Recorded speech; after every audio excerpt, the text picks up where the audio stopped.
All right. Hello, everybody.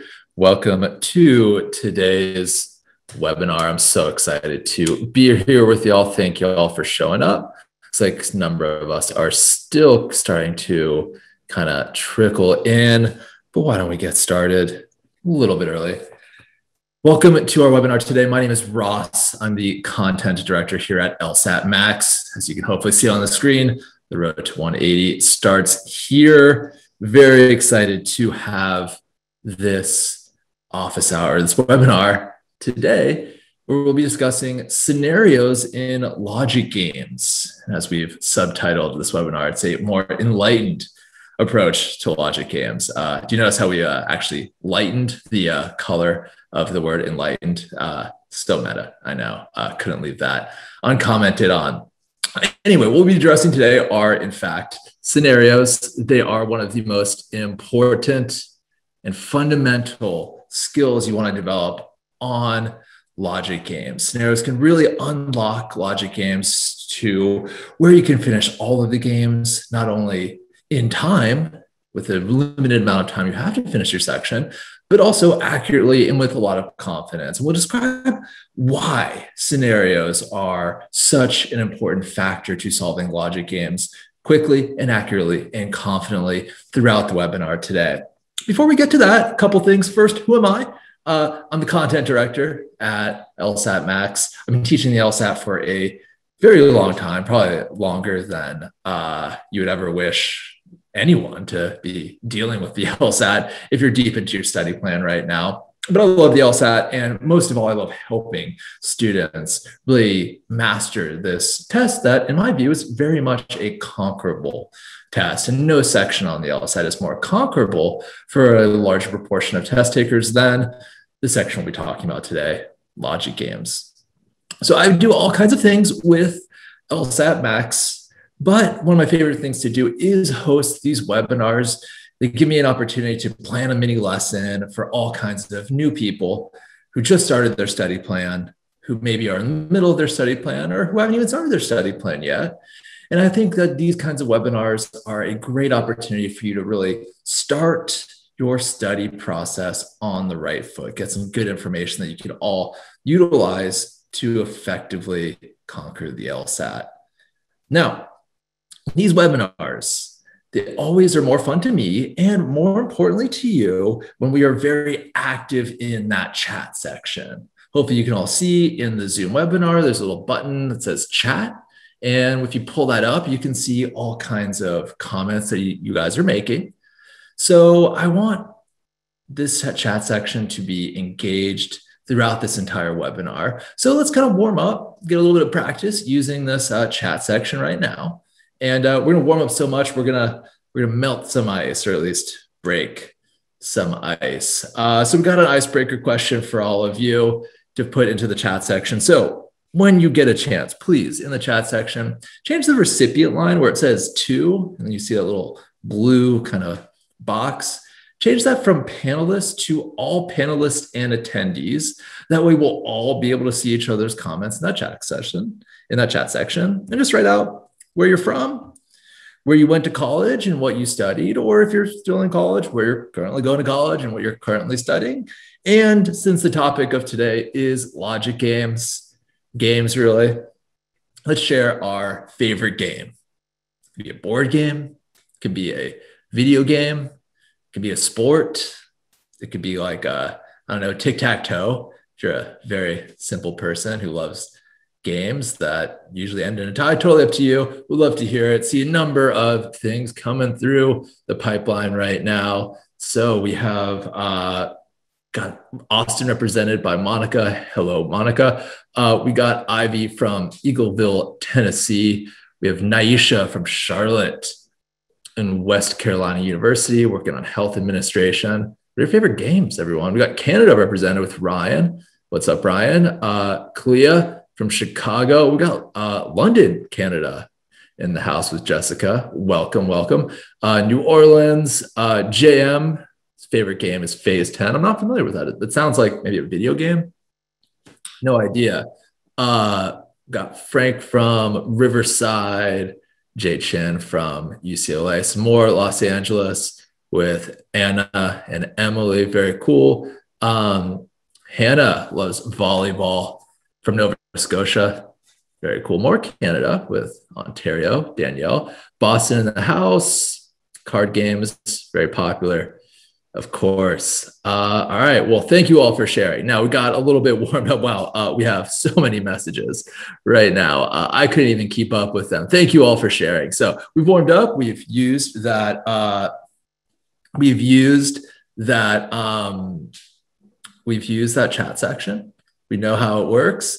Again, if you haven't changed the line to panelists and attendees, please do so we can all see each other's comments. You're a great commentary throughout. We've experienced that chat section. We've warmed up with it. We know how to use it. So throughout this webinar, let's continue to use that chat section. And now let's get into the actual subject of today, which is scenarios. So this is what we're be covering today. We're going to be talking about scenarios. But before we talk about scenarios, which again is a technique for logic games, we're going to talk about what are logic games really. So this section is going to be designed for people who haven't started studying for the LSAT yet, need a little entree into logic games. But it's also going to be for people who maybe have started their studies and haven't truly appreciated what logic games actually are. So we're going to make sure that we know what logic games actually are, because that reality, the answer to that question of what logic games actually are, is going to very much inform why scenarios are such an effective tool to solving logic games. So we're going to adjust that first. That's going to lead us right into a really important question, which is why should we use scenarios? So talk about why scenarios are such a great tool to address what logic games are actually asking us to do. Then we're going to do a game together. We're going to see scenarios and actions, and hopefully we're going to see how scenarios help us on that game. Then we're going to review when we should use scenarios, what kinds of games, what kinds of rules or constraints might be good for this particular technique. And then we're going to see it play out a little bit more, some more scenarios. Now, I think the first 5 bullet points on this agenda are going to take us about 90 minutes, 2 hours planned for this entire session. So it's going to leave us ample time to answer some of your questions. I know if you are thinking about starting a study plan for the LSAT, you probably have a ton of questions. If you've started studying for the LSAT, you might have even more questions. So at the end of this lesson, we are going to address all of those questions that you have.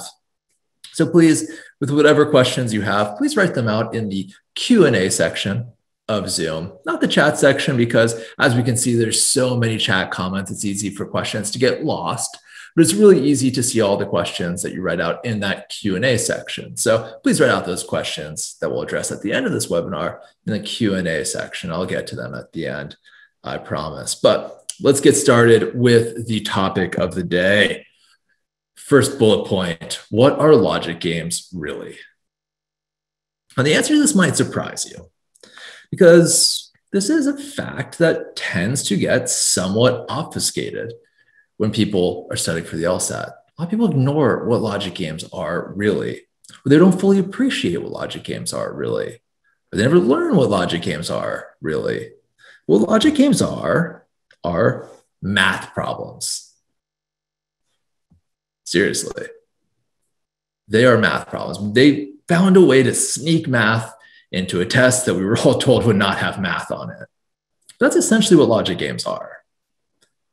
And I know that this might be a surprise to a lot of us, even if we've started studying for the LSAT. Might not feel super confident with math. And so you might be a little, grimace face emoji when you hear that logic games are in fact math problems. Just in the chat section, let me know from a scale of 1 to 10, how confident are we with math? 10 being the most confident, 1 being the least confident, how confident we are with math. We got an extremely precise mathematical answer with 1.275. So maybe you're a little bit better than math and you appreciate. Okay, some of us feel pretty good with math, which is great. I'm also seeing a lot of 5s and belows here. So a lot of variance in how confident we are with math. So I get that. Now, I think one of the reasons why Ronald, that's a great answer. If I have a calculator, it's a 7, but if not, it's a 4. Rest assured, we can leave the TI-83s at home for the LSAT. In fact, they're not allowed on the LSAT. We don't, not that intensive math, but I appreciate those answers. I personally am like a 2 on the math scale, but it is the case that logic games are math problems. And a lot of people don't fully appreciate that. And I think a lot of the blame for the reason why people don't understand that logic games are math problems is kind of on like us who teach the LSAT. Because a lot of us just don't really convey this information to y'all. I think it's because, we assume that a lot of you aren't super confident in math. We assume that you're all like 2s and 3s and 4s on that scale of 1 to 10 for math skills. Though I'm happy to see a lot of us feel a little bit more confident with math here. A lot of us are breaking that stereotype, which is awesome. And, it's kind of difficult to talk about math, especially a lot of us who teach the LSAT don't have super strong math backgrounds. But logic games are, in fact, math problems. And I think it's important to address it as math problems. When we don't address logic games as math problems, what we're kind of doing is both underestimating your own skills and your own knowledge with this kind of material. And we're also underestimating the difficulty that is at the heart of logic games. Now, how are logic games math problems? Well, when we describe what logic games are, it's actually like very hard to talk about it without using some of the language of mathematics. I'll kind of highlight the language as I go over what logic games are in this red color. So logic games, what they are is they present these extremely open-ended problems in a short paragraph. And we'll call that short paragraph the setup to the logic game. So we have a problem presented to us. And usually the problem is going to involve one of 2 different things. It's either going to involve the ordering of a set of variables, like sequencing variables from 1st to 7th, or ranking variables from 1st to 5th, or scheduling variables from Monday through Friday. We can see in all of these, there's inherent order to the variables. We call these at LSATMax, by the way, linear games. Or the problem could involve assigning a set of variables to different groups. Assigning different variables to 3 different groups or 2 different groups, or selecting one small group out of a large set of variables. We call these, unsurprisingly at LSATMax, grouping games. But yeah, they involve variables, ordering or assigning variables. We then have to deduce, more math language there, using the rules that the game provides us, how that problem is constrained to a smaller set of outcomes. Okay, we have these variables presented to us. We have to order these variables, and they give us some rules. And using those rules, we have to almost mathematically deduce how that ordering or assigning gets constrained to a smaller set of outcomes. And then we get a ton of questions about those sets of outcomes. And we have to answer those questions correctly on this logic game section if we want to get a good LSAT score and go to law school. Now, if you're familiar with math, if you're like ranked on the 7 or 8 or 9, you might recognize what these are presenting to us then are permutation problems for linear games, or what are called combination problems for these group games. And those are at their core math issues. Now, I want to introduce this idea that logic games are math problems because it's going to eventually reveal to us why scenarios are such an effective tool. But let's first see kind of how this math problem plays out in a real game. So I want you all to read this introduction or setup to a real game. So take a moment, read this on the screen. Museum curator is arranging, blah, blah, blah. And just let me know in the chat section whether you think this game involves the ordering of variables or the grouping of variables. So you can write just order or group in the chat section once you think you have an idea whether this is an ordering game or a grouping game. Cool, looks like we are all kind of going with ordering game here. And yeah, it's not super surprising. We can see in this introduction, they use words like sequentially numbered. We're ordering from 1 to 10. Yeah, positions is another clue that it's involving ordering. First position, second position, third position, and so on. Yeah, we're definitely ordering here. So we have these 7 photographs. I guess they're all of flowers, and then also one of a bug and one of a fence and an art show. Sounds cool. I don't know. And we're ordering them from first to seventh. So we're going to want to set this game up. And our setup for this game is just, we're going to keep it real simple. We're going to write out the 7 variables. We're going to abbreviate them to their first letter. So F, G, H, I, K, L, M. And we're going to write out 7 different slots, 1 through 7, to represent how these players get ordered.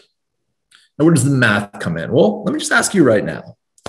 Before getting to what those photographers' requirements are, and those requirements are going to be the rules to this game, how many possible orders of the 7 photographs are there?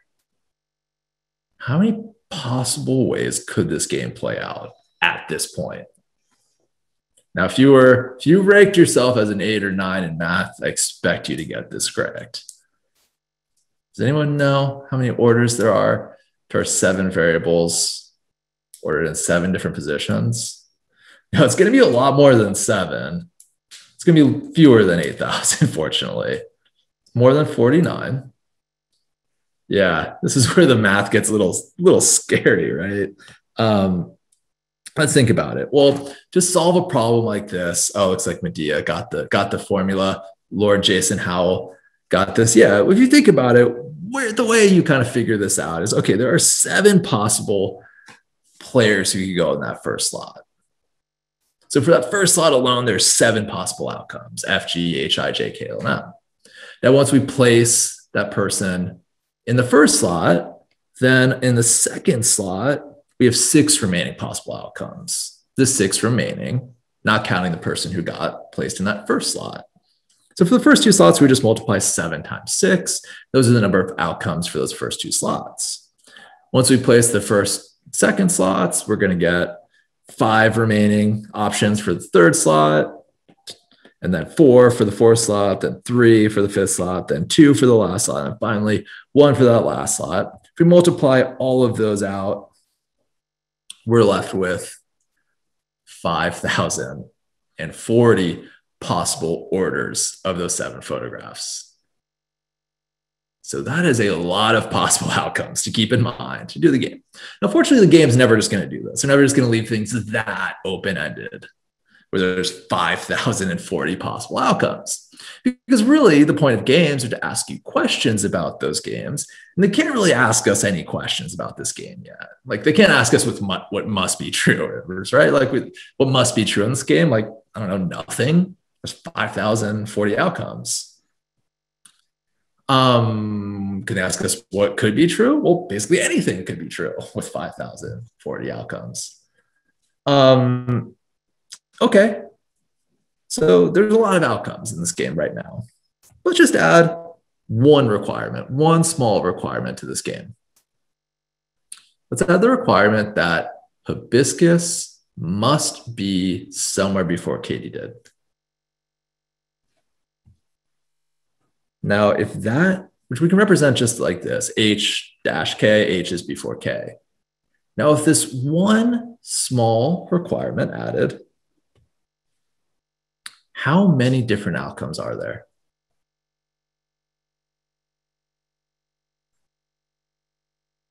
It's going to be a little bit different than that, Nipun. Myrna, let me get you the prep test information on this game. I believe it's in the 50s, but let me look it up real quick.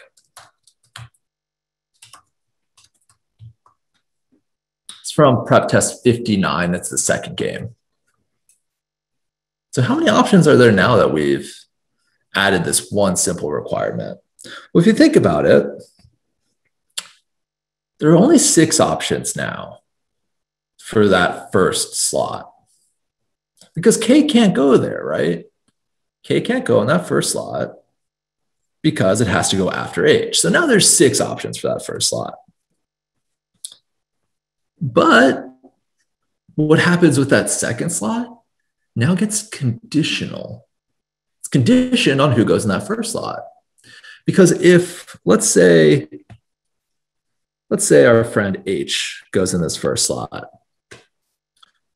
then how many different people can go in that second slot?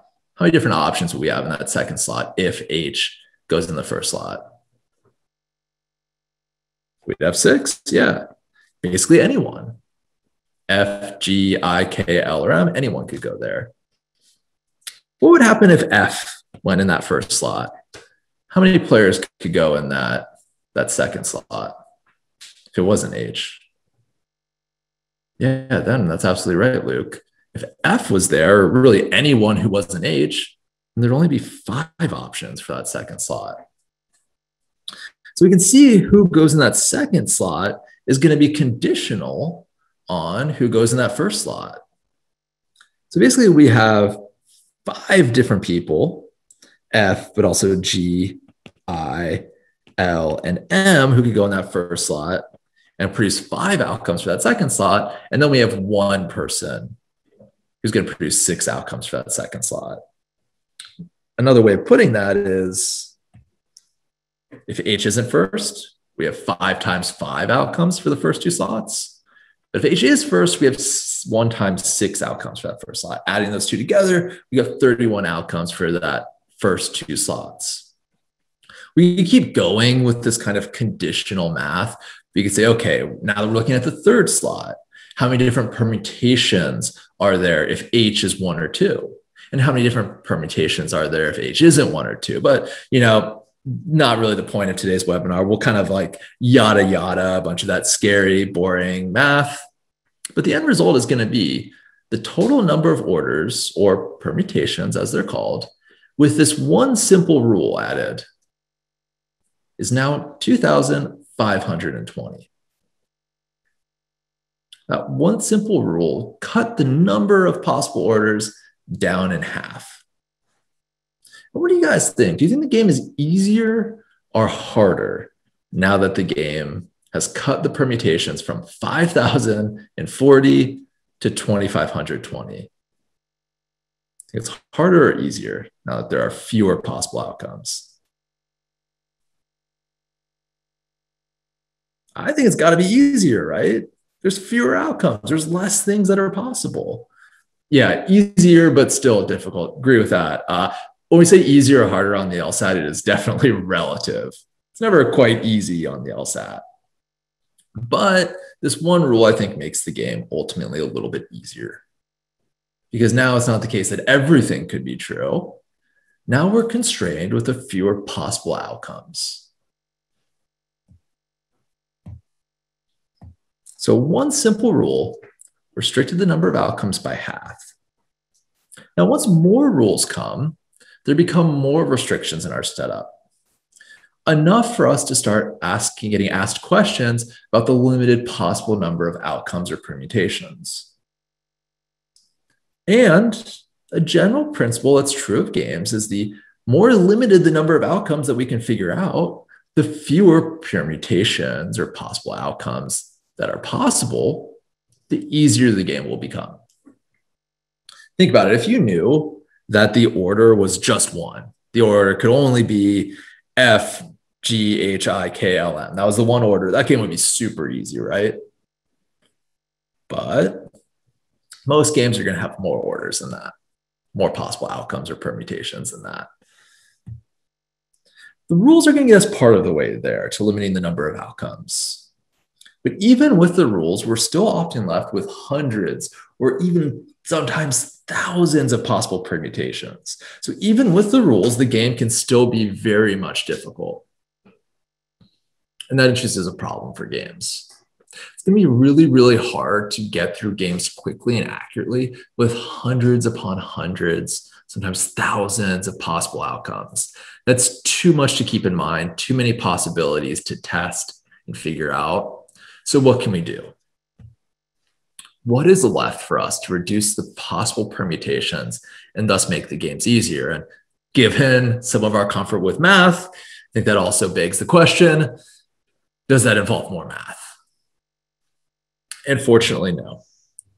There's a better and faster way to not only figure out how many, but also to help us visualize how many outcomes there are.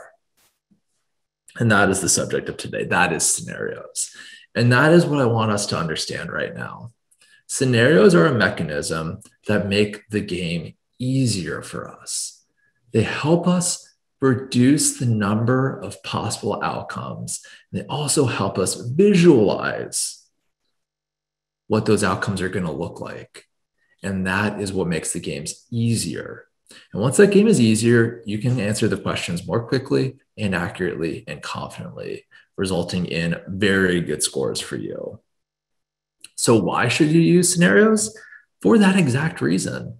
Using scenarios helps us bypass all of that scary math, helps us go past that scary math, permutation calculation, and get to the heart of the matter. They'll give us a better sense of how limited the possible number of outcomes are in that game, the possible different orders of that game. But they'll also give us a better sense of what those outcomes look like.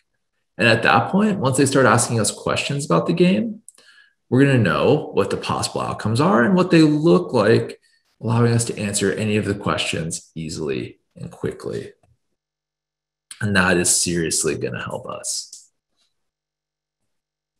It's going to help us not only better understand the game, but it's going to help us answer the questions more quickly. Even the most challenging questions, the most feared questions on logic games are often questions that ask us to fully determine a setup. In other words, get us down to just one possible permutation. Or they're going to ask us to substitute a rule in that game in a way that's going to not affect what the outcomes are in that game. Scenarios are going to help us even answer those more quickly. We're going to see that in just a second. And ultimately, it's going to help us work through the game with more confidence. Confidence is good on the LSAT. You don't want to be taking the LSAT, be doubting yourself at every turn. That leads to silly mistakes. That leads to second guessing yourself. Leads to a bunch of things that we don't have time for on this test. So confidence is some good life-sustaining stuff on the test, and scenarios help us gain that confidence. Okay, so we've described at this point what games are, they're math problems. We've also discussed why scenarios can help us bypass all that scary math and get us to the limited possible outcomes in a game that will let us answer the game more quickly and accurately and confidently. Do we have any questions at this point? Am I making sense? If you have any questions at this point, please let me know. Otherwise, if you're feeling confident and ready to actually see a game in action, just go ahead and write OK in the chat section. Cool, seeing a lot of OKs. All right, let's keep going, shall we? Now, before we actually get into the games, I just want to make sure that we all understand a point. There's going to be, in any game, many ways to make some scenarios. And many games will have multiple good ways to make scenarios, but there's generally one really, really good way to make scenarios. That's what we have to look at when we're doing a game. So let's see some scenarios in action. Let's see a real game. Let's stay with this game we were already doing. Let's stay with this, this photographs game. Okay, so we'll go through what these rules look like in this game. So we have first rule is that Gardenius must be immediately before Katie did. So where we put these rules in our setup, we have to have Gardenius, then immediately after that, Katie did. And what that's going to look like is just, it looks like my copy got a little bit misaligned. It's just going to be a GK with a little block around it, like that. So GK with a little block around it, they're boxed up, they travel together. Where we put G in our setup, we're going to have to put K right after that. Likewise, wherever we put K, we're going to have to put G right before that. We get that, hopefully. All right, next rule. The rule we were talking about earlier. Hibiscus must be somewhere before Katie did, but twist cannot be the first photograph. Another thing, Hibiscus cannot go first now. So we researched our game even more. So to represent this, like we talked about, H-K is going to represent the relationship, the positional relative relationship between H and K. We'll also note that H can't go first. The next rule tells us that irises and lotuses must be next to one another. It might be kind of hard to see, JM, but there is a little slash that H can't go there.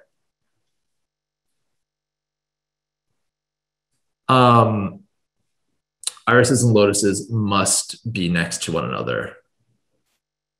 So do we want to use the same kind of box that we used for the first rule? Like iris and lotus must be blocked up like that. Does that look good? Yes or no?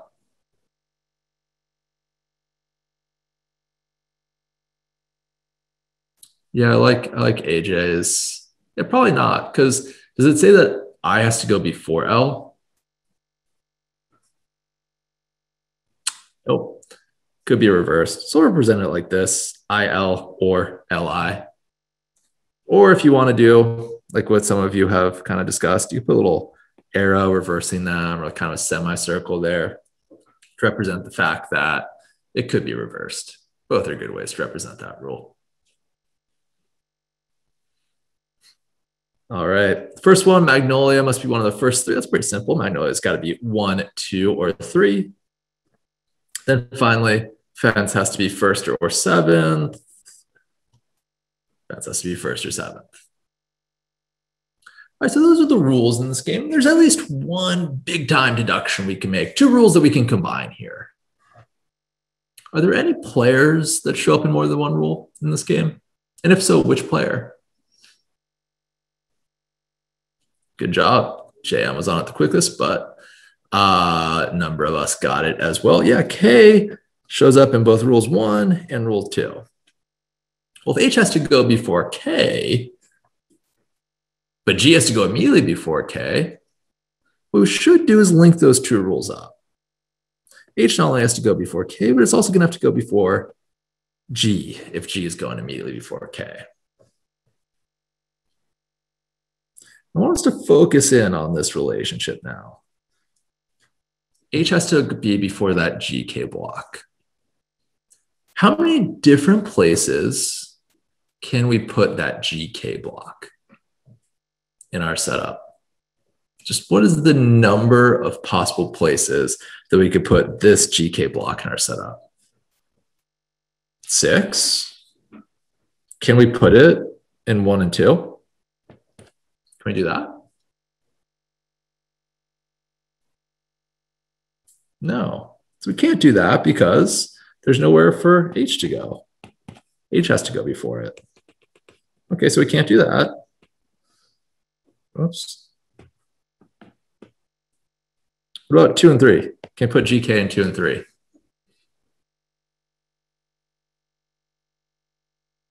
Okay, well, it seems like we figured out the number that it's going to be. Yeah, we can't put H and GK in 2 or 3 either, because then we have to put H first. But remember, H can't go first, according to rule 2.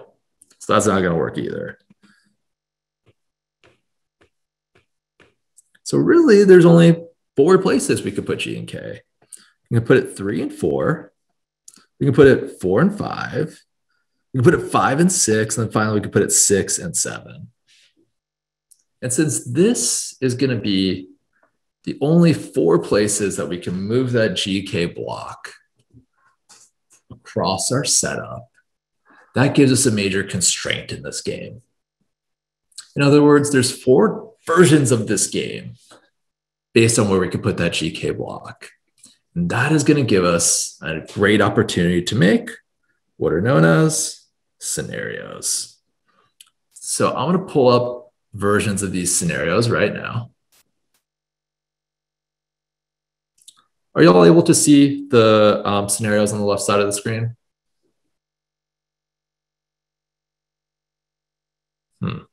Try that again.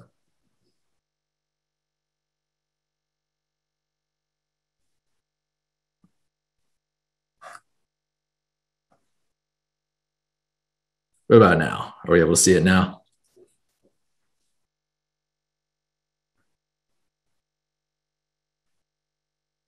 Great. All right, cool. So we got these 4 scenarios. We'll kind of build out what these scenarios look like. So in the first scenario, which we'll call scenario A, we've now put GK in 3 and 4. What does that tell us for about H? Where can H go? It's got to go before the GK block. I'm seeing 1 or 2. But remember, rule 2 says it can't go 1. So we'll have to put it in 2 since H can't go in that first spot. What about who can go in that first spot? It's like AJ got it. M's got to go there. M's got to go 1, 2, or 3 according to rule 4. So M's going to have to go 1. There's another rule where that first spot comes up that we should probably pay attention to. Anna's on it. AJ's got it too. F is going to have to go 7. And that conveniently leaves us 5 and 6 for our last 2 IRL. So you can put IRL and 5 and 6, a little like semicircle on top of them. I like to make these little options like this. IRL will go in 5, L or I will go in 6, up to you. But guess what? Guess what that first scenario did? It limited the permutations or possible outcomes for this game, 1 G's and 3 or 4 block, to just 2. There's 2 possible outcomes in scenario A now. It's either MHGKILF or MHGKLIF. Those are the only 2. How easy is that going to be to deal with? We know so many things that happen in scenario A. And that has given us a much stronger understanding of this game right off the bat before we even do the first question. And yeah, there was a question earlier from Lord Jason Howell. So with this kind of question, this is where we'd start writing out 4 scenarios. What I would say is once we see a constraint, in this case, that GK block that can only go in 4 different places, that's when our kind of the cogs in our mind should start turning and be like, oh, this might be a good thing to make scenarios out of. So that's where our mind was kind of going with this. Oh, if this block can only go in 4 different places, maybe that'll help us really better understand the game and all the possible outcomes that might happen. We'll talk about a little bit more after this game, what kinds of rules are the best for scenarios. Okay, so let's keep going. We got scenario B now, where G and K is in 4 and 5. So that's cool. Now, in terms of G and K, we've got to go before G and K in these first 3 spots. We have to occupy those slots. We have H, that's definitely one. We also have M, that's another. And some of us have gotten F already, which is awesome. Great job for all of us who have gotten F, like Anna and JM and Nalivan. Great job. If you don't see that already, leave F to the side for just a moment. Let's talk about this. If M and H both have to go in 1, 2, or 3, remembering, of course, that H can't go in 1, can that IL little reversible block thing, can that go in 1, 2, or 3?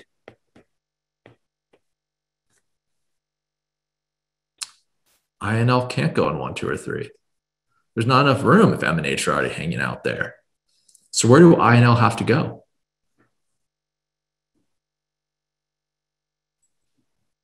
We're going to have to put them in 6 through 7. So again, we'll put those little option things there. I and L have to go there.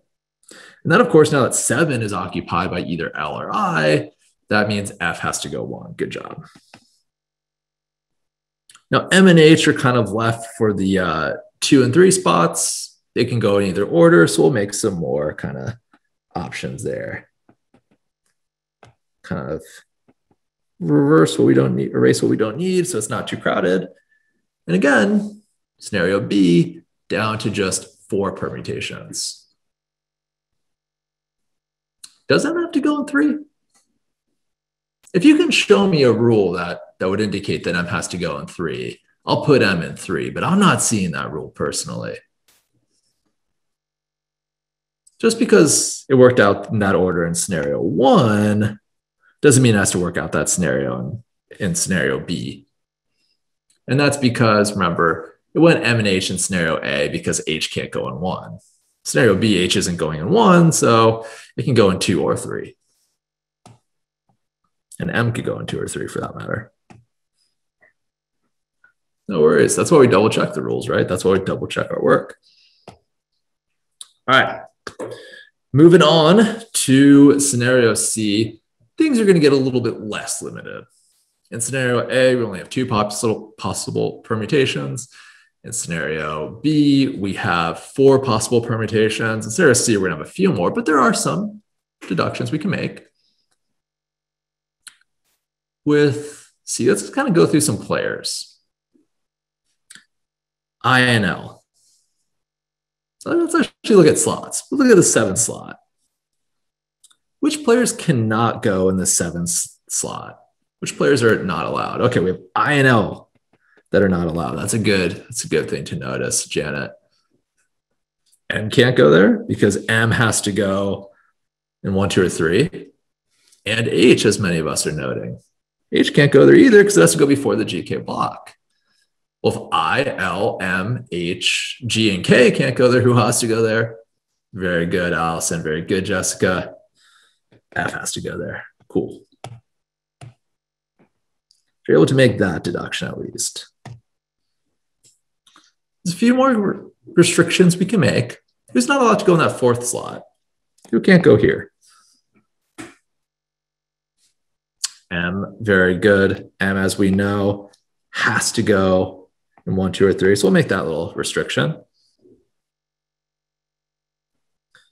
There might be a few more things that we can deduce. These are things that, hey, if we didn't deduce these, no big deal, but, you know, might help. If we put M2, is that going to work? Putting M2? No, because M is 2, then we got to put that I, L block in 3 and 4, leaving H to go in 1. That's not allowed, so we're not allowed to put M in 2. Likewise, we know H can't be in 1. What about 3? Can we put H in 3? Is that going to work? Nope, not going to work either. In that case, we have to put that IL kind of reversible box thing in 1 and 2, leaving M for 4, which we know isn't going to work. Not allowed by rule 3. So we'll say H can't go in 3 either. So we can see this one's a little bit more open-ended, but that's okay. We've been able to make some deductions there. When we get to D, things are going to be quite a bit more open-ended, though we can make a few deductions. Namely, what about F in scenario D? F is going to have to go 1. K is in 7. F has to go in 1. Very good. We know, of course, M can't go in 4 or 5. There's other things we could potentially deduce here.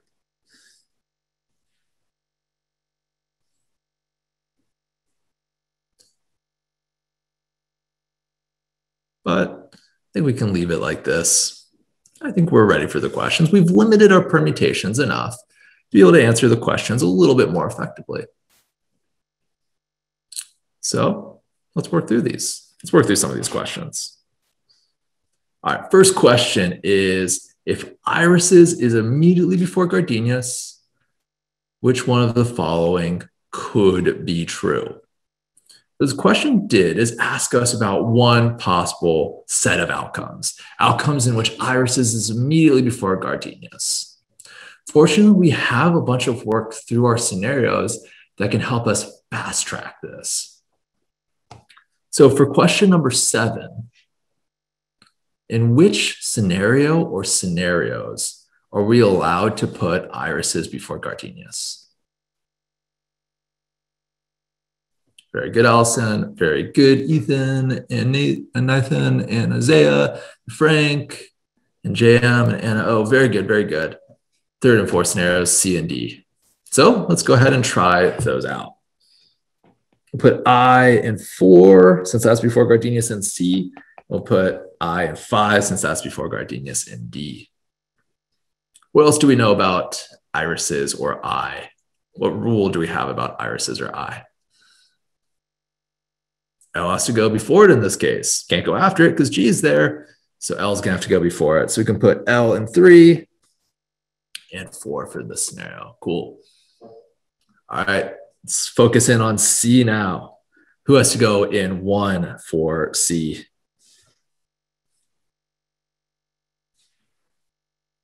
Very good. M's going to have to go there since H and M are the only two left. H can't go there, so it has to be M. And then it's going to be H for number 2. What about D? We have H and M left.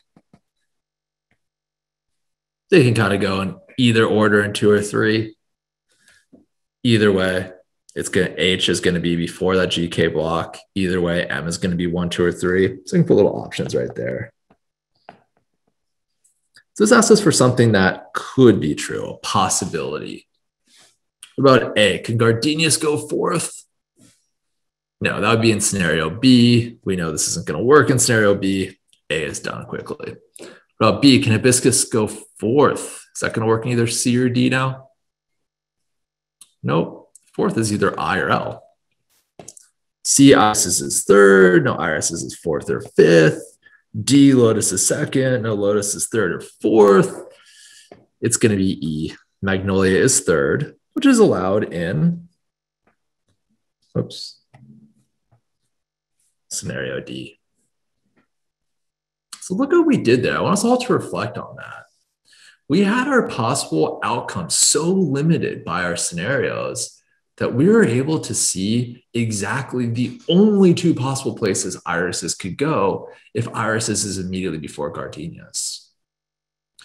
We could have eventually figured that out if we didn't make those scenarios. But what those scenarios did is just limit our knowledge and understanding of the outcomes so much that we knew right away, without even really have to thinking about it, where I would go if it preceded immediately gardenias. And that is the benefit of scenarios on so many questions. You already have a limited set of outcomes that you've deduced. So plugging these new rules that questions so often give us, get us to the right answer much more quickly with those scenarios. We all understand 7? Seem like we all got it. We all okay to move on? If so, type okay.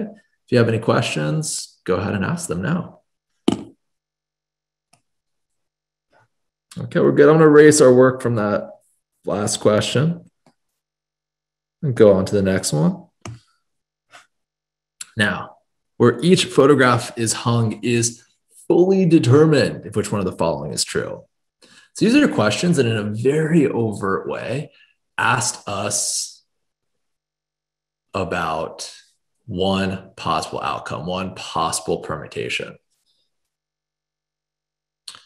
Now, in order to get down to just one possible outcome, we have to select an answer choice that, 1, will work in only one scenario. If it doesn't get us down to just one scenario, it's not getting us down to just one outcome, right? It has to place us into just one of our scenarios. And it's also going to have to, of course, completely fill out that scenario. Leave it so everyone goes in just one place. Before we get into the answer choices, I wanted to address a couple questions real quick.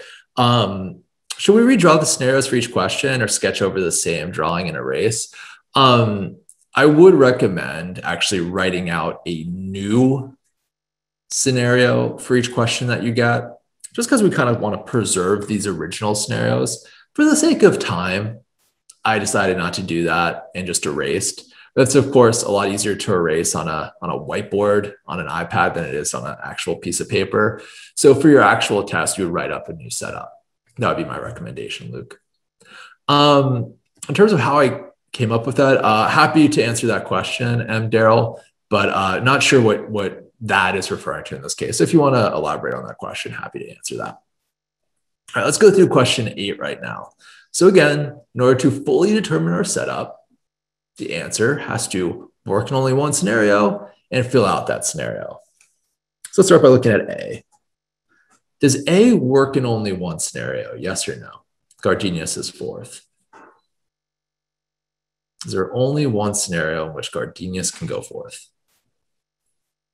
Yeah, that's only going to work in scenario B. But does that fill out our scenario? Do we know where everyone's going now that Gardenius is 4th? No, we still don't know H and M. We still don't know I and L. So A first requirement is good, second requirement not good. B, let's look at B now. Does B work in only one scenario? Or are there more scenarios than just one where hibiscus could be second? And Luke, before you say the final answer, you might want to think, can B work in only one scenario?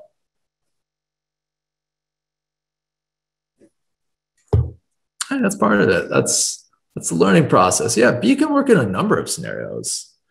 We could put H in scenario A, in scenario B. We can even do it in scenario C. Totally going to work. We do it in scenario D. All of those are acceptable. So B works in more than one scenario. What about C? Iris in second. Does that work in only one scenario?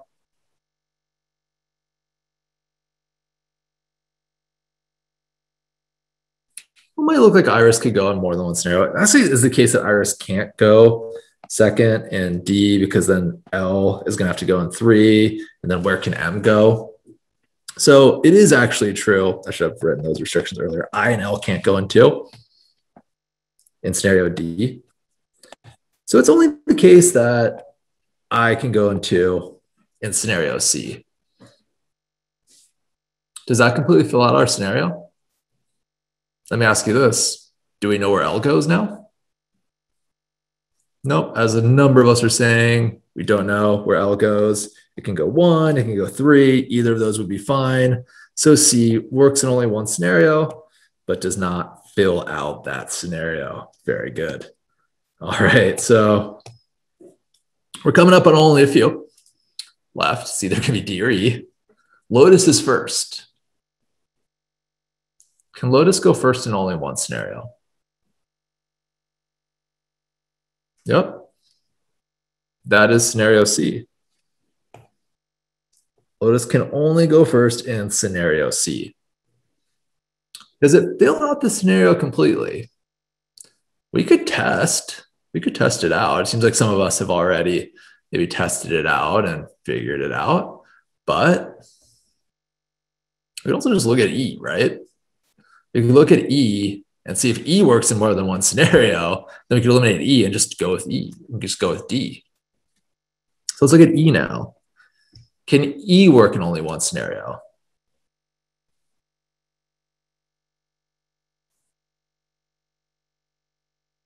Or can Magnolia go third in a few different scenarios? Yeah, Magnolia can go third in scenarios B or C or D. So it's not going to be E. Without even having to test it, we know D is the right answer. If you wanted to test it, we could work it out in C. L is in 1. We know I is in 2. M is going to have to go 3 because it can't go in 4 according to rule 4.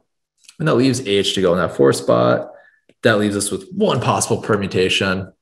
We found the right answer. And so that is, and if you had trouble on this particular question, you are not alone. Many people consider these fully determined questions to be one of the most difficult types of questions we see on logic games. But having scenarios, hopefully we can see, makes it a lot easier because that first requirement. We can eliminate any answer choice that works in more than one scenario. And that got us out of B and E really, really quickly. And then we have our scenarios to help us determine number 2. Does it completely fill out that scenario? So it's a very challenging question, but our scenarios get us a lot of the way there to answering it. That's because this question asks us to find just one possible outcome, and the scenarios do so much work limiting the possible outcomes for us. So we're all good to move on. If you have any questions, type out your question. If you're ready to move on, go ahead and type OK. Cool. Okay. We've been so active in the chat today. Thank you guys so much for being participatory in this. I know it's a lot more fun for me when you do that, but hopefully you're seeing that it's a little bit more engaging and productive for you if you're doing that. So we've got a question from Chris. So you should typically allot about 8 minutes per game. Would you recommend doing these scenarios first before each game? We'll address this question a little bit more overtly in just a moment, Chris. You can do scenarios for almost any game. Not all games might be the best games for scenarios, but scenarios can be used for almost any type of game. Generally speaking, you would make the scenarios before you get to any of the questions too. That way you're doing the work ahead of time, and you can use them for almost every question that you're about to do.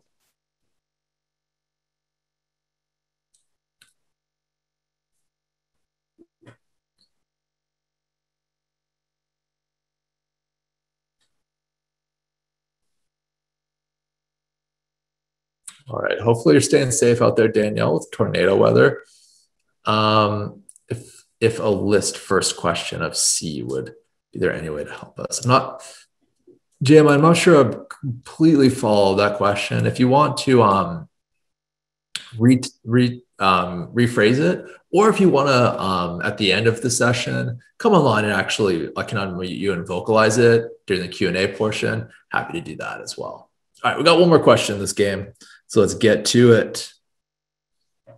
Which one of the following, if substituted for the condition that hibiscus must be hung somewhere before Katie did, but cannot be the first photograph, would have the same effect in determining the arrangement of the photographs? These are probably the most feared question type in logic games. They're commonly called rule substitution questions. What this question asks us to do is find the answer choice that does the same thing as rule 2. Restricts the game, restricts the possible outcomes in the exact same way as rule number 2, the one that said that H has to go before K, but H can't go first. These are tough. A lot of people just skip these questions. And sometimes that makes sense. If you're really short on time, these questions can be time consuming, but scenarios save us time and mental energy in a very major way. We can use our scenarios on this. And here's how we can use our scenarios. The correct answer in this game, first, can't do too much. It can't restrict the game more than rule 2 actually restricted the game. In other words, it can't reduce the possible outcomes more significantly than the initial rule did. And a way we can check to see if an answer choice does too much is if the answer choice must be true in every scenario. If the answer choice must be true in every single scenario, then it does not do too much. But if the answer choice could be false or is not necessarily true in every single scenario, then it is doing too much. It's restricting some possibilities that were totally okay in the original rule. So I want you all to look through these answer choices and let me know which answer choices do too much. Which answer choices do not have to be true in every single scenario. Like A, if fence is 7th, does hibiscus have to be 2nd? Not necessarily. Fence can go 7th in scenario C, but hibiscus could go 2nd or 4th in scenario C. So A does too much. Do any other answer choices do too much? Do any other answer choices present something that's not necessarily true in all of our scenarios? I don't think D does too much. We'll get to D in just a second. What about B? We'll ignore the first part of B. Gardenias is somewhere after hibiscus. That has to be true in all our scenarios. What about the second part? Either fence or magnolia is first. Does that have to be true in every scenario? Does every scenario have either fence or magnolia going first? Nope. Last I checked, either I or L could go first in scenario C. There's even that question that we just did where L actually went first, if I remember correctly. So B does too much. So because B does too much, it restricts the game more than our original game was restricted. So we get to get rid of it. By the way, Most people who get this question wrong, in fact, the vast majority of people who get this question wrong, pick B. Does C have to be true in all of our scenarios? Yeah, hibiscus has to be somewhere between the first and sixth. Hibiscus has to go either 2, 3, 4, or 5, which is what is meant by between first and sixth. So C is okay. It doesn't do too much. D will translate it. D says unless hibiscus is second. And another way to understand a statement that says unless is just to think of it as if not. So if hibiscus is not second. So if hibiscus doesn't go second, it's got to be between magnolia and gardenias.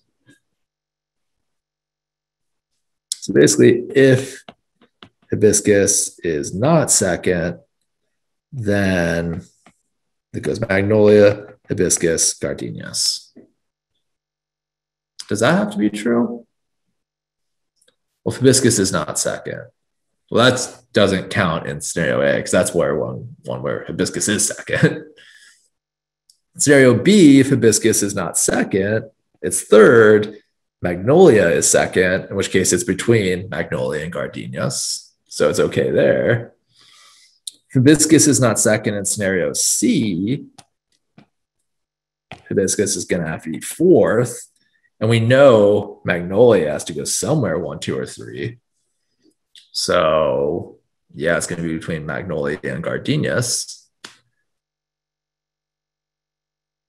And then if hibiscus is not second in D, well, it could go third, I guess, in which case magnolia would have to go second between the two. Or if it's fourth, then magnolia has to go 1, 2, or 3, in which case it's in between. Same thing if hibiscus is fifth. So yeah, that one has to be true in all of our scenarios. So D is okay. What about E? Does that do too much?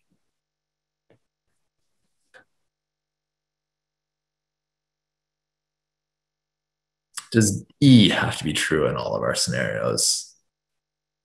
Does katydid have to go after hibiscus?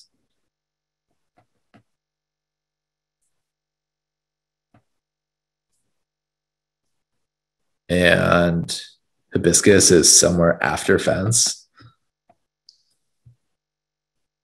No, hibiscus doesn't have to go after fence. Fence can go last in a few different scenarios. So no to E too. So A, B, and E all do too much. So just that first approach to these got rid of all those answer choices.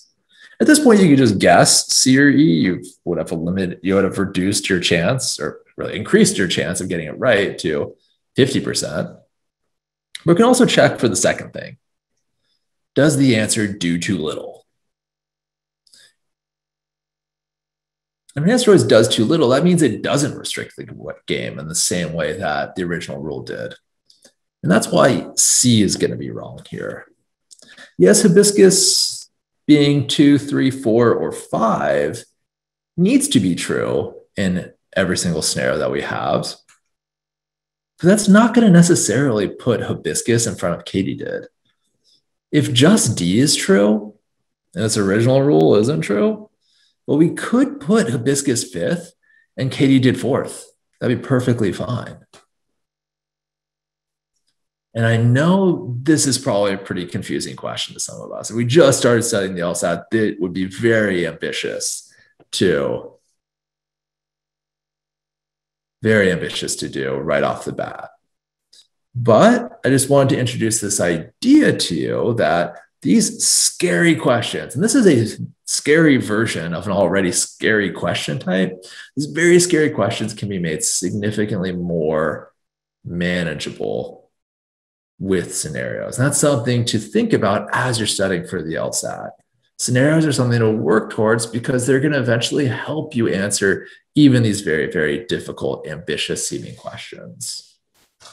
Is that point at least clear to all of us? That scenarios can help us with the very difficult parts of this test. Very difficult questions. Cool. Glad this is making sense. That's awesome. Now, I'm going to go ahead and preempt a question from us all at this point.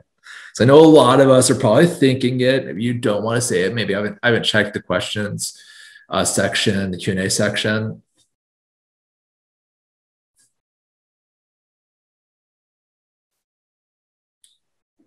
And it looks like a question just came up from Darren, so I'll go ahead and get this. These scenarios seem like a lot of work and time consuming. Do I have to make them? Certainly not. You do not have to make scenarios on a logic game. On certain games, it may not be worth the time and effort to make scenarios. But we should be aware of the trade-off when we don't make scenarios. When we don't make scenarios, what we're doing is we're not limiting those number of permutations or combinations as much as we would have if we made scenarios. By just doing that work for scenarios A, B, C, and D, we dramatically limited the number of permutations. And that really made the game more organized for us. We were able to say like, oh, question 7, if Iris is immediately before Gardenias, I know that only works in this scenario. I can work things out in this scenario and I can get the answer in a very organized, systematic way. And so if we don't limit those permutations, the game might end up being more disorderly and confusing. It's also harder without scenarios for a lot of people to visualize the outcomes as clearly as we would have if we made those scenarios. If we don't visualize the outcomes, that's going to make answering the questions a little bit more difficult and actually more time consuming too. We didn't prepare the work. We didn't preload the work. We're doing the work sometimes multiple times on every single question. So though we're able to get to the questions more quickly, the questions are more confusing. And because we're having to do a lot of those work multiple times on multiple questions, can actually be eventually overall more time consuming. Now, got a pretty perhaps important question. We know that each game should take on average 8 minutes and 45 seconds. So the question is, how do we do in 8 minutes what we just did in 45? Well, trust me, games go a lot faster when you're not actually writing things out and talking through the game and asking everyone in a very large webinar if things are true or false. So that not doing that stuff, doing all this work on your own, on your paper, just yourself, instead of asking things out loud, you're just thinking through it internally. That's going to speed it up. In fact, with scenarios and on LSATMax's app for, I believe this game, actually, yes, for this game, we have a real-time video where you can see actually how long it takes someone to do this game with scenarios. So you trust me with the scenarios, even though you are doing that work at the beginning, since you're doing it yourself, you're not asking a bunch of questions, you're not vocalizing things, you can do this game in like 6 or 7 minutes with those scenarios. So although scenarios are work and are a bit of time at the beginning of the game, if we don't make them, we're not limiting those permutations or combinations. We're not visualizing the outcomes, all of which can make the game a little bit more disorganized, confusing, and time-consuming. Which brings us to the next question. When exactly should we make scenarios? I picked a game that was pretty good for scenarios.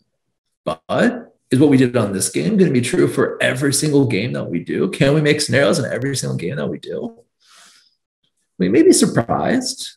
We can make scenarios on basically any game on the LSAT. Because scenarios work when the game is either one, super duper constrained, where there's already, based on the rules, a very limited number of outcomes. They work in the situation because we can already tell there's only a few different outcomes for this game. So just write them out quickly. We have things all mapped out, ready to go. Scenarios work great in that case. Scenarios also work in the opposite type of game. Games where the rules leave things so open-ended that we actually need scenarios to help us limit the outcomes. Otherwise, we just don't have the reduced number of permutations or combinations. Scenarios are the way to really force the issue, get us to the point where we can really know what those outcomes are going to be.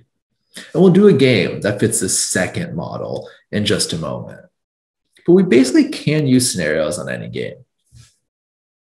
The better question to ask ourselves is, what are the rules or deductions that we should use to make scenarios? What are the ones that are going to leave us with the best set of scenarios?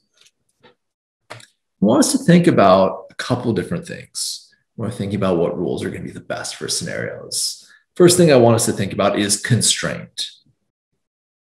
And by that, I mean, how many actual options or how many different scenarios are going to be created by using this rule or deduction? We want to pick a thing that's going to leave us with very few possible outcomes or scenarios. Like we picked something that left us with 4 scenarios in that last game, that GK block that could only go in 4 different places. That block was constrained to those 4 different places, giving us 4 scenarios, which was pretty good for scenarios. I think we would all agree. There are other things that we can use that have a lot of constraint. When a variable, only a few different variables can go in a given spot in our setup. If only 2 different players can go in a given slot, that can be useful for scenarios. If only 3 different players go in a given spot, that could be useful for scenarios.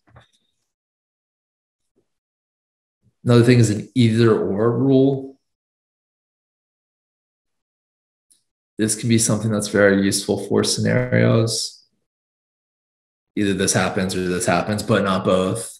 Those things are very good for scenarios. There's a lot of constraint there, right? Either or, it's one thing or it's a second thing, gives us 2 scenarios. These are all things we've been looking out for on games. One question I really get is, what do you mean by very few options? In other words, like how many scenarios should we make? What's the most scenarios I can make in a game? Should I make 5 scenarios, 6 scenarios? And related to that answer is it depends on you. In fact, I'm very skeptical of any LSAT instructor who says you can only do 4 scenarios or fewer, or you can only do 3 scenarios or fewer, or you can only do 2 scenarios or fewer. I don't know how you just do 1 scenarios, but you get the point. It all depends on the test takers.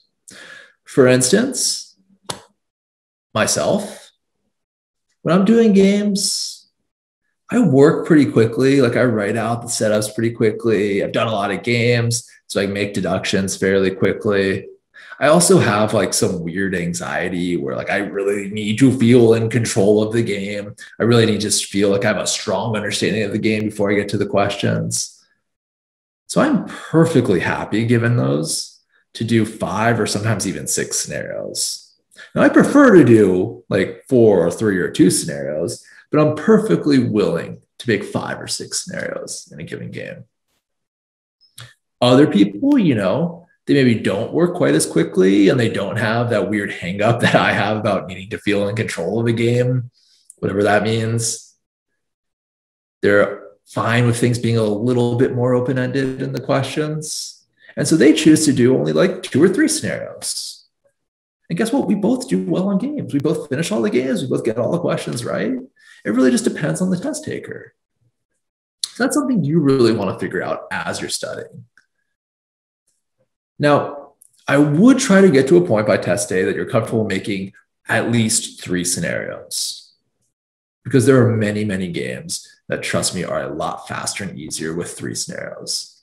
Better yet, if you get to a point where you can make at least 4 scenarios comfortably, then you're going to be able to make basically any scenario, any set of scenarios that's going to be useful in games. But it may turn out that you're someone who likes to only do 2 or 3 scenarios. That's perfectly fine.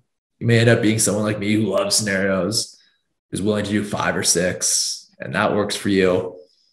But the number of scenarios you should be willing to make is entirely dependent on you.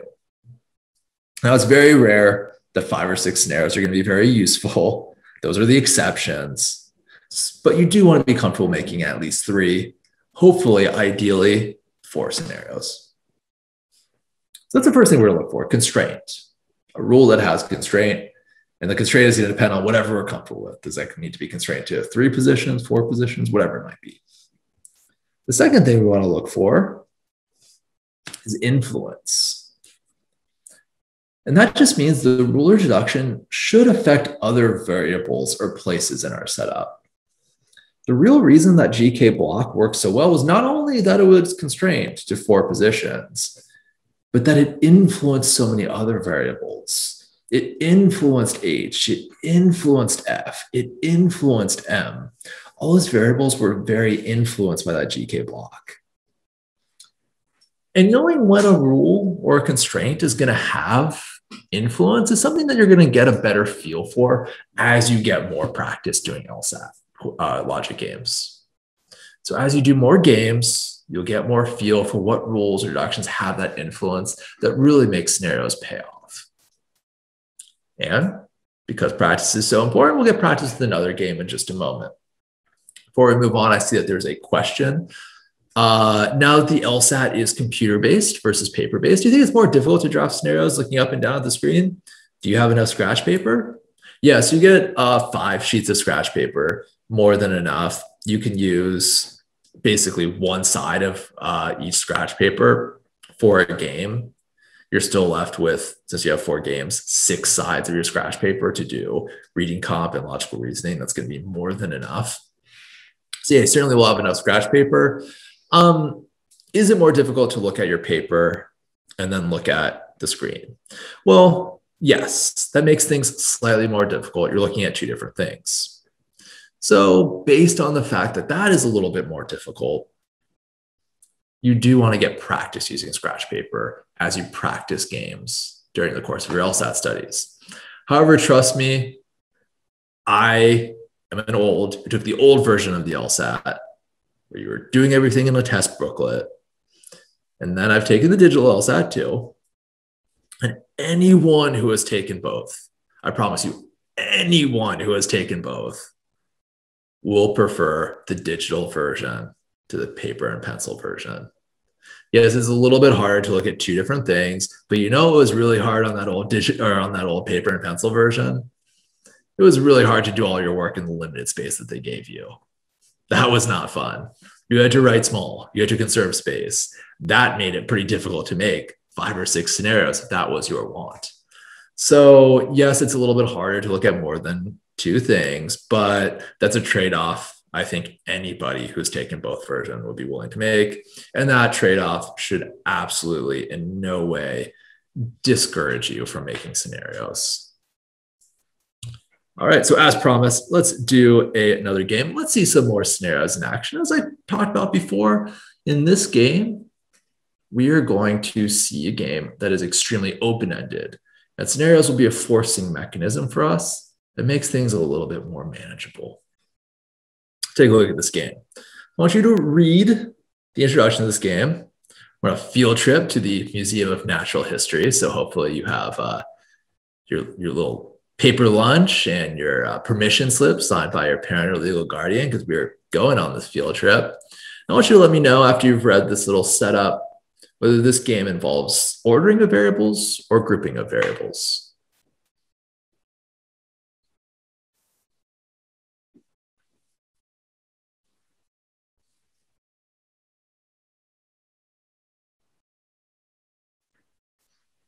All right, cool. The setup may have given it away, but yeah, we're dealing with the grouping. And the word that really tells us that we are grouping is this word accompanies. See it a couple times. We're not ranking these kids. We're not ordering these kids. We're not scheduling these kids to do anything. We're just assigning the kids to the adult that accompanies them. Of course, there's some conditions that are going to govern this. First condition is that if Miss Margolis accompanies Juana, in other words, if we assign Juana into the Margolis, the M group, then Miss Podorsky is going to accompany Lucita. So represent it like this. If J is in the M group, so J subscript M, then L has to be in the P group, L subscript P. You've been studying for the LSAT and learned a little bit about sufficient and necessary conditions. You maybe have learned of a more efficient way to symbolize a rule like this, but for simplicity's sake, to make kind of everyone who hasn't been studying sufficient and necessary conditions yet, I'm going to write it out this way. But there is another thing that this rule implies. So if J is an M, then L has to be in P. which means that if L is not in P, then there's no way that J will be able to go in M, because J being in M would have forced L to go in P. So I'm also going to write, if L is not in P, then J can't be in M. And there's a little slash mark there, just to be clear. It's kind of hard to see, I think.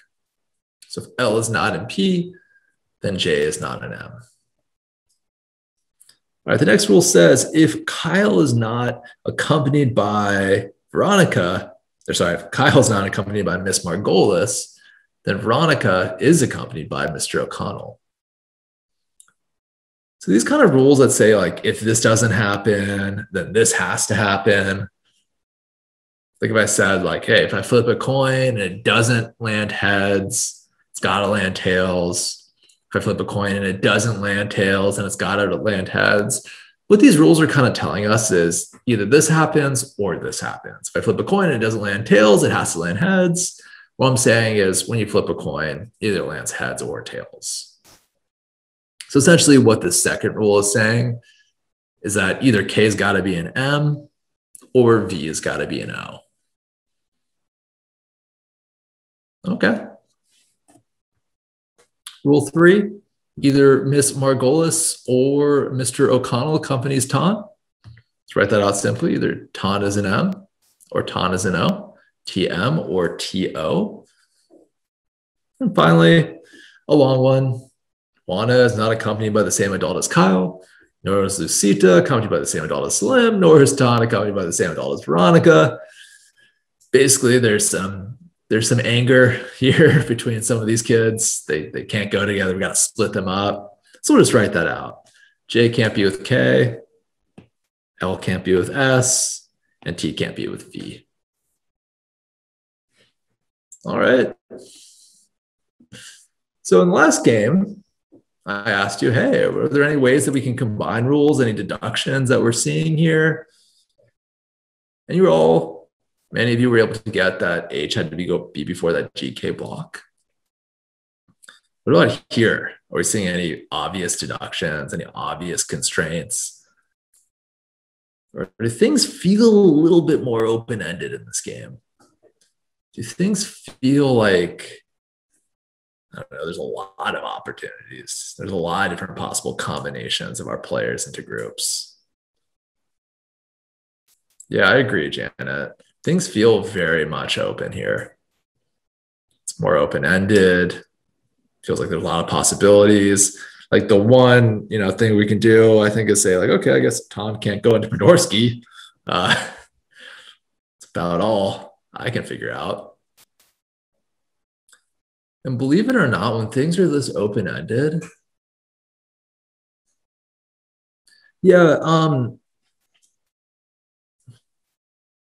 Rule 2 is a type of rule, Naisha, which says if Kyle is not accompanied by Miss Margolis, then Veronica has to be accompanied by O'Connell. And then if we think about that, I would mean if Veronica is not accompanied by O'Connell, then K has to go in M. That means that one of these two things has to happen.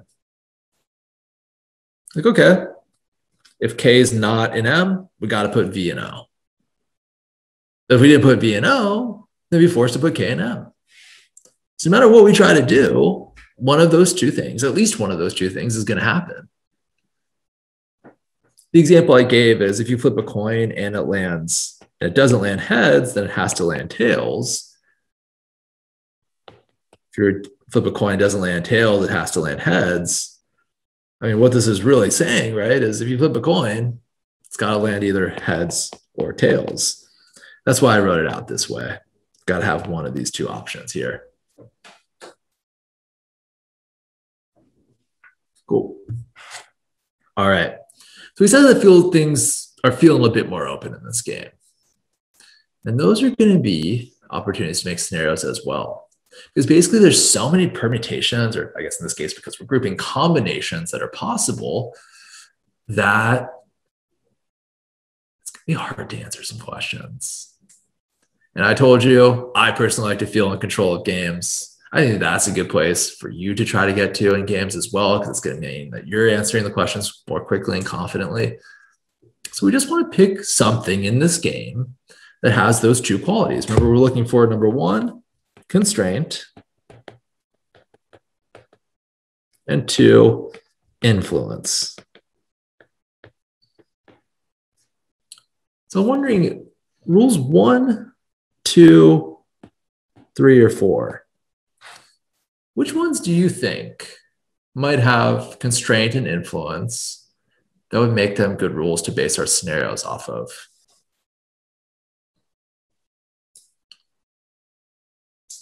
So I'm seeing a couple votes for 4, a few votes for 4. Well, how will we use scenarios on 4? I'm not sure if 4 has a ton of constraint. It just says that these players can't go in the same group, but the problem is they don't even tell us which group they're going into.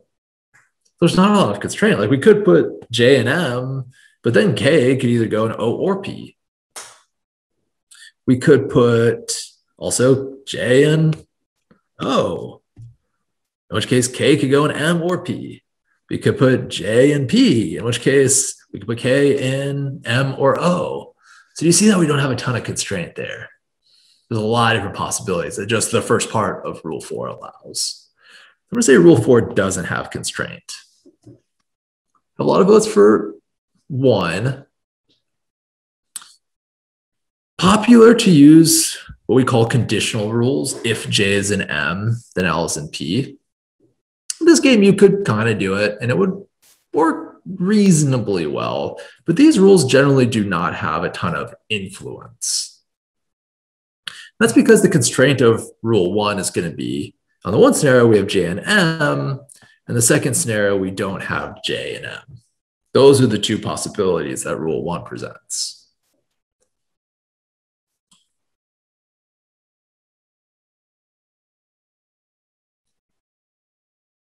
Well, although we know a little bit of what happened in this scenario, we don't know what the influence is going to be in that second scenario. If J is not an M, we don't know much else.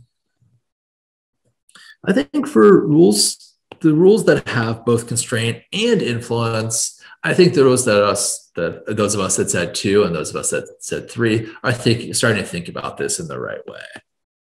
So 1 has constraint, but not a ton of influence. Rule 4 might have a little bit of influence, but not a ton of constraint.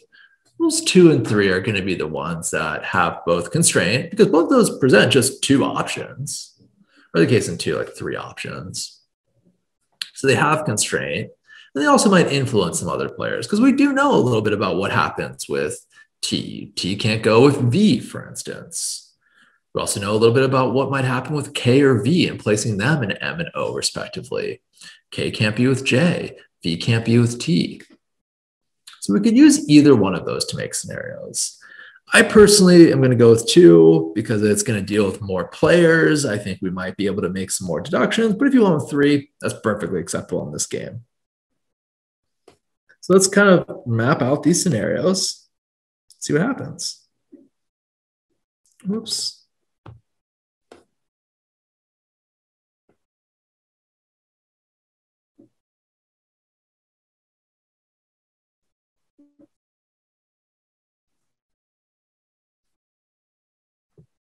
Sorry, my iPad is not being cooperative right now. There we go. All right. All right, so we got our 3 scenarios. Yeah, I would say the word or can help with determining what would make scenarios, Naisha. Or presents a lot of constraint, right? If this happens or this happens, well, there's really 3 possibilities present potentially.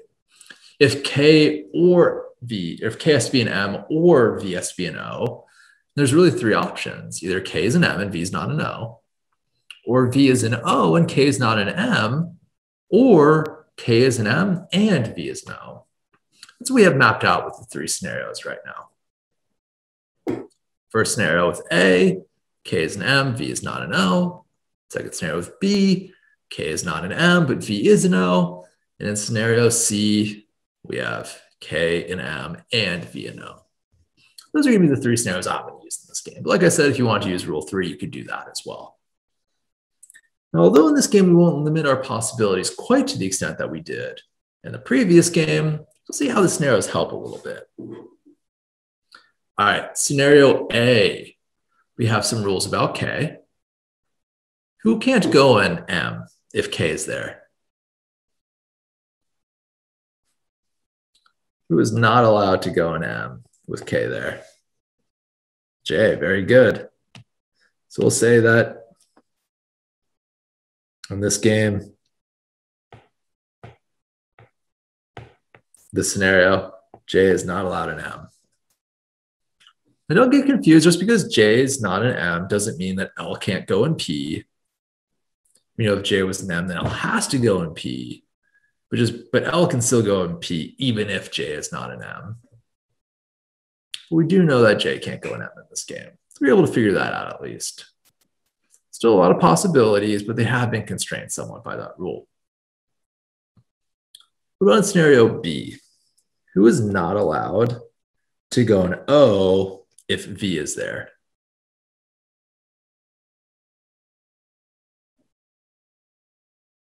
T, very good.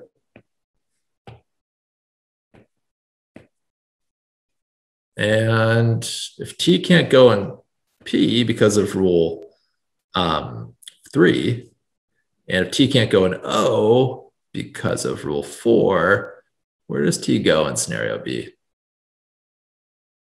What's left? M. This is when we're able to figure out that T has to go in M here. Great. It's not a question that M has to be K and V in scenario A. It's not the case. We could put a number of other players in M.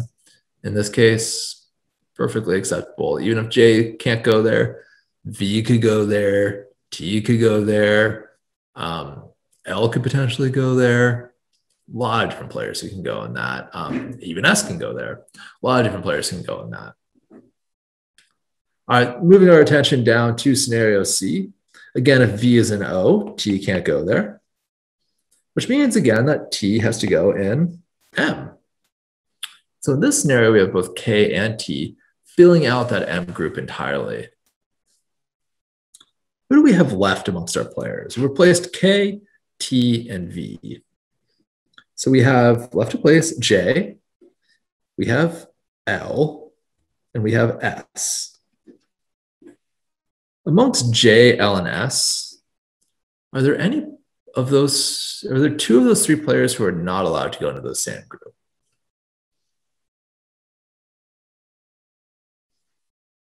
Really good, Janet. Really good, Sean. Not allowed to have L and S go in the same group. So they can't both go in P. One of them has to go in O. I'll put L/S there. The other will have to go in P. And who has to go in that last slot in P? The only person left, which is J. So in this last scenario, we were able to figure it out that it's limited to just two possible combinations, which is great news for the questions, which we can get to now. So now that we've got a little bit of practice, I want y'all to try to use the scenarios to answer question 9. So let me know, try out question 9, and let me know which answer choice you think is correct. And also let me know which scenario or scenarios the new rule question 9 presents works in.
All right, let's work through this question. So Miss Margolis is accompanied by Lucita and Tan.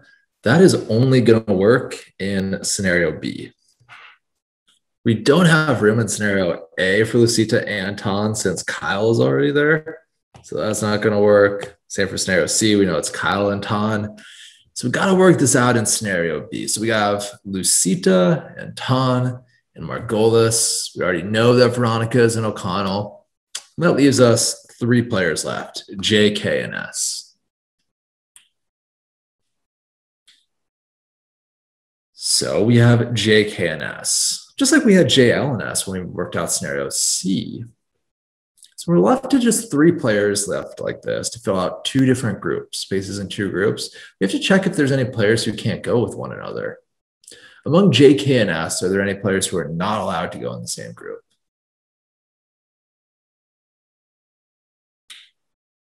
That's right, J and K can't go together. So one of them has to go into O, and the other one has to go into P. And where does that leave for Slim to go? Slim has to fill out that last spot in Podorsky. So what must be true in this case? Well, Juana is accompanied by the same adult as Veronica. That could be true. It doesn't have to be true because Juana could go with the same adult as Slim. Kyle could be accompanied by the same adult as Slim, but that doesn't have to be true. Juana doesn't have to be accompanied by O'Connell. Kyle doesn't have to be accompanied by Miss Podorsky. Those are the ones we don't know. The only thing that has to happen is E. Slim has to be accompanied by Podorsky. And yes, to answer your question, Janet, since there's no K and M in question number 9, V has to be an O. That's absolutely correct. But you know what helped us figure that out or helped us visualize that even more quickly? Just drawing out those scenarios at the beginning. We already knew it had to be true in scenario B, which got us a little bit faster, or a little bit on the right track a little bit more quickly than we would have been. All right. Let's try another question. Question 10. Once again, try this one out. Use your scenarios and let me know what you think the correct answer is and which scenario or scenarios the new rule that question 10 introduces could work in.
Very, very good job on this one, everyone.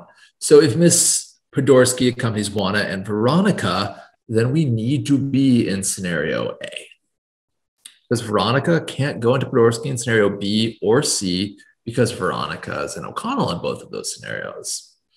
So we plug Juana and Veronica into Podorsky's group in scenario A. We're left, of course, with LS and T. We know amongst those three players, L and S can't go together. So one of them has to go into M with Kyle. The other will go into O, leaving T to fill the last spot in O. This question asks us who Miss Margolis could accompany. So we know Kyle has to be there, which means C, D, and E aren't going to be true. And B is not going to work either because Ton, we know, is going into O'Connell in this one. So the correct answer here, as y'all got, was A. Very, very good. Much like B, our scenarios helped us get a little head start on this, helping us save some time. All right, last question, 12. Give this a try and let me know what you get.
All right, seeing some answers come in. Another fantastic job.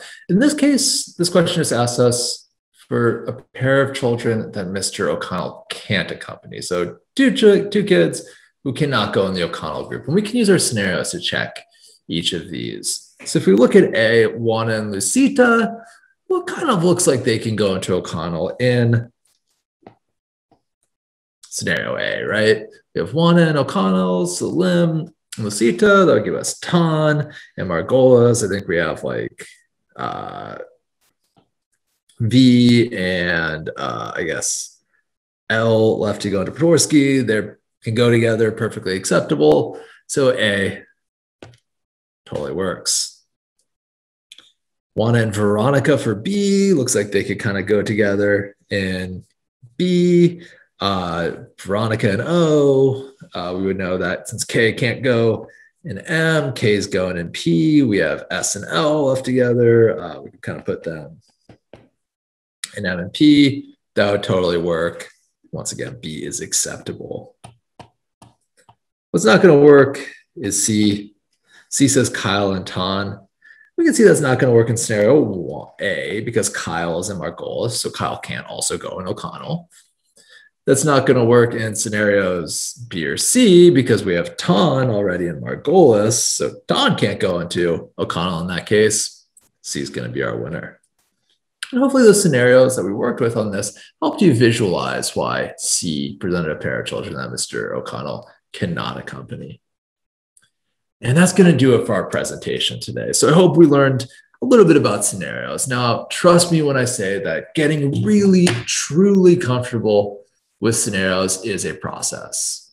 It takes a lot of practice. But what I hope we conveyed today is both that scenarios solve an integral problem with games, which is that scenarios limit the permutations or combinations that are at the heart of any logic game. And you saw how scenarios can help you on specific questions, even very difficult questions, like those fully determined and rule substitution questions we saw on the first game we did together. So you don't need to be feeling 100% confident with scenarios or logic games at this point. Getting to that point is possible. It will happen with a lot of practice. It's not going to happen in a 2-hour session, But just, I'd love to hear, are y'all feeling a little bit more confident that you can get to a place where you're going to be very, very awesome at games later on? And do you see how scenarios can help you? So let me know if that's the case in the chat section. And if it's not and you still have some questions, please let me know. And we're going to address them in the Q&A portion of this. Now, before we get there, I just want to talk about LSATMax and how LSATMax can help you get to that place where you are super confident with games. I want to go over what we offer. So what I love about LSATMax is the flexibility with how long you can use the app. We have 3 different prices based on how long you want access to the app. You want it for 60 days to prepare for the August LSAT. If you want it for a little bit longer to prepare for a later LSAT, we have the 180-day option with LSATMax 180. We also have the full year access with LSATMax 360. All of those are going to give you full access to the LSATMax course. And the LSATMax course is a great product because it is so customizable. It is customizable because it is what is called asynchronous education. You get to progress through a course at your own pace. If you want to watch our videos more than one time, if you want to watch a bunch of videos on the same day, if you want to watch one video every day up to your LSAT, our app gives you the opportunity to do that. So you can go at your own pace. You can choose what you want to focus on. If you want to focus on just games, you can do that. If you want to focus on games and reading comprehension, you can do that. If you want to focus on all 3 sections, you can do that. We also give you all 90 prep tests that have been released, giving you the opportunity to not only do them once, but do them twice or 3 times or 4 times or however many times. Remember when I said logic games take a lot of practice? Sometimes that practice is really doing multiple games over and over again. Our app makes it really easy to do that and track your progress with our powerful analytics. So you have all these opportunities to customize your study plan to your own needs. But you're not going to be alone when you work with the LSATMax.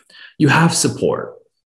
One form of the support that you have with every single option you take is 1 free hour of private tutoring with an amazing tutor who's gone through the same process that you've are going through right now. They studied through the LSAT. They weren't naturals. They weren't people who started with the scoring in the 170s. They were people who started with lower scores and were able to increase their scores with a really strong understanding and a lot of practice. And they can convey that, they're able to convey that knowledge and experience to you. We also have support with our daily office hours. Every day, one of our amazing instructors are going to help you with a specific topic of the LSAT. And we have office hours on logic games every single week if that's something you want to focus some more on. If you found working through some games with me today really helpful, well, if you join any one of these 3 LSATMax courses, you'll be able to do that every single week and get more confident with games as a result. A lot of powerful stuff with any of these 3 options. Additionally, if you want to take the route of having a private tutor, I do want to just emphasize how great our tutors are. Like I said, there are people who went from not scoring super well on the LSAT to people who scored in the 99th percentile, people who got a 172 or above, many of whom have gotten in the high 170s or 180s. There are people who aren't naturals, who don't just know how to do this like innately, the people who had to learn it.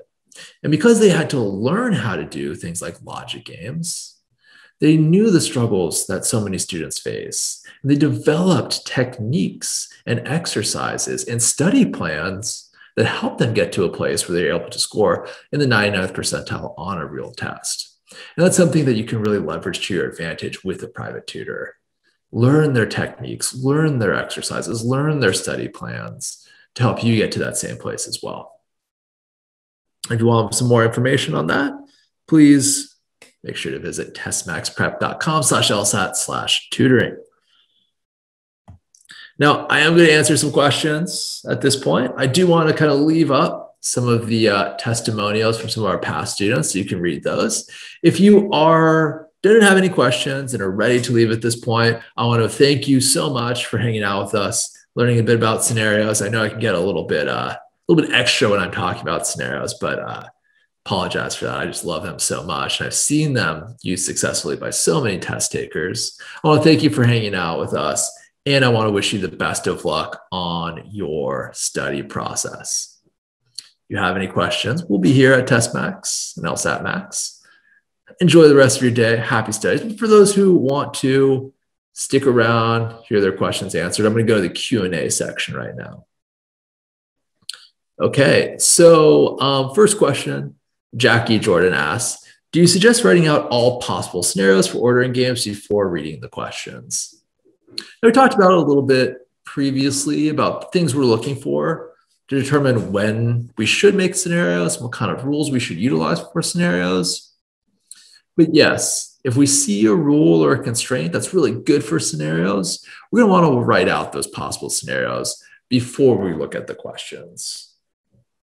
However, sometimes on the first pass through the game, we don't see a rule or deduction that'd be really good for scenarios, or we see one and we're like, maybe I can make scenarios with this. Maybe I can just go straight to the questions.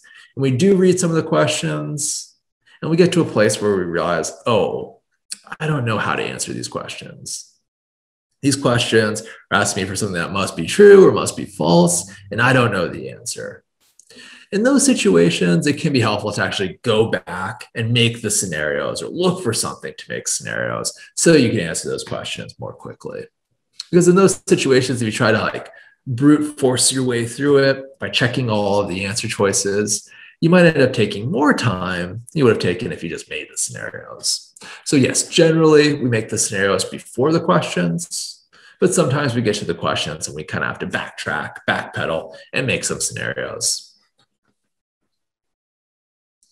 Luke asked if we should redraw scenarios for each question or sketch over the same drawing and erase. I think I answered this earlier, but just to reiterate, yeah, we do want to redraw the scenarios for most questions where we have to do that work.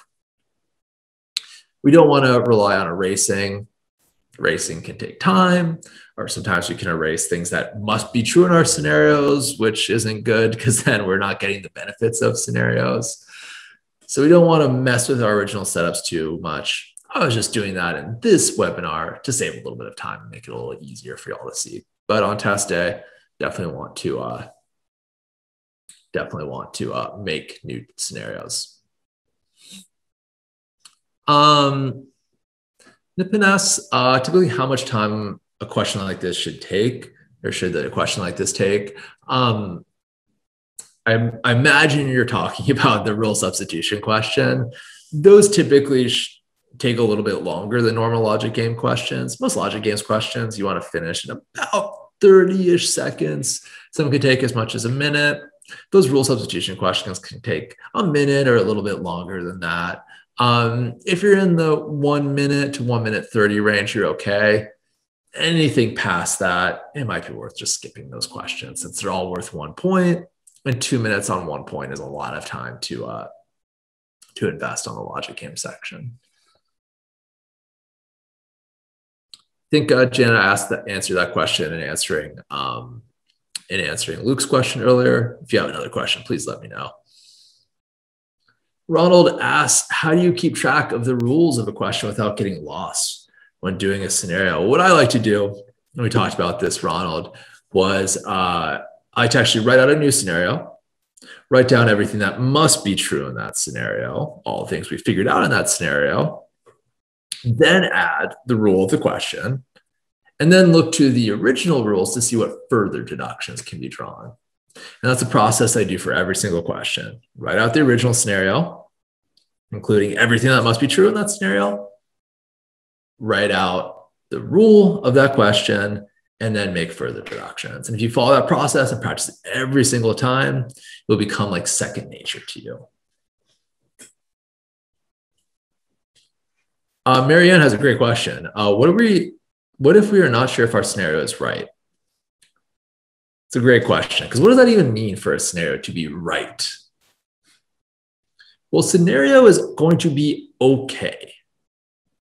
It's going to be okay if your scenarios in total cover every possible outcome in the game. as we can see in that last kind of game we were talking about, things were pretty open-ended, right? Even with our scenarios like A and B, things were fairly open-ended. There was a lot of things that we didn't know had to be true in scenarios A or B. But these scenarios were right or okay because they covered every single possibility for this game. 3 possibilities of this game were either K is in M and V is not an O, either K is not an M and V is an O, or both K is an M and V is an O. Those were the only 3 possible outcomes. So this was great because that covered every possible outcome in the game. Now, some of those outcomes, particularly in A and B, were open-ended, but we still had all of our bases covered. So in that case, even if you wouldn't say these were the best scenarios in the world, they still worked. Scenarios will not work, they will not be okay if they don't cover every possible outcome. If you have some outcome out there that's not covered, like if we didn't include scenario C in this game, then that would be bad news. Because there'd be one potential outcome, scenario C, where both K was an M and V was an O, that wouldn't be covered. And that would be a problem because they could ask us a question about that outcome and we wouldn't have the answer. And so that is really why we want to, make sure that our scenarios are okay. Now, I'd say our scenarios are best when they not only tell us about every single outcome, but they give us a lot of information about each outcome. Now, you might be practicing making scenarios in your studies, and you might come across many games where you've made scenarios that are okay, that work, but they weren't great. When you encounter those situations, what I would encourage you to do is try that game again and try to find a different way to make scenarios. By trying more methods to make scenarios in a given game, you get a better feel for which rules or constraints lead you to make a set of scenarios that are not only okay or work, but scenarios that are really good. So redoing games, trying out different things to make scenarios is going to give you a better feel to figure out the situations where your scenarios are right or your scenarios work super well.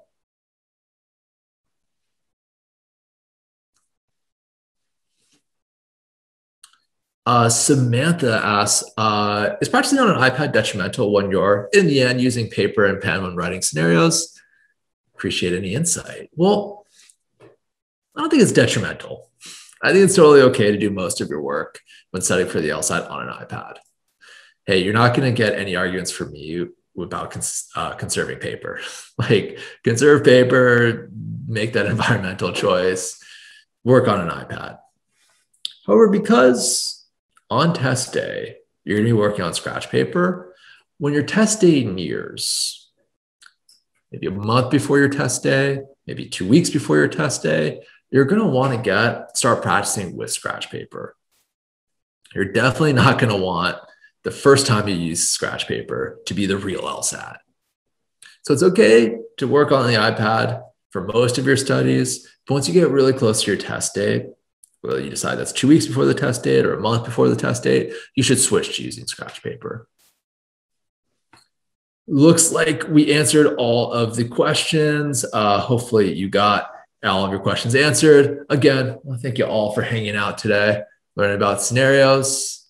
Hope that you come back to us at LSATMax so we can help you some more, not only logic games, but all of the sections of the LSAT. We're doing these webinars very frequently, so stay on the lookout in your emails for those. Have a great rest of your Thursdays, everyone. Have a great weekend when that comes. And when you start studying, hope they are very productive studies and hope your LSAT goes great. Thank you, everyone. Talk to you later.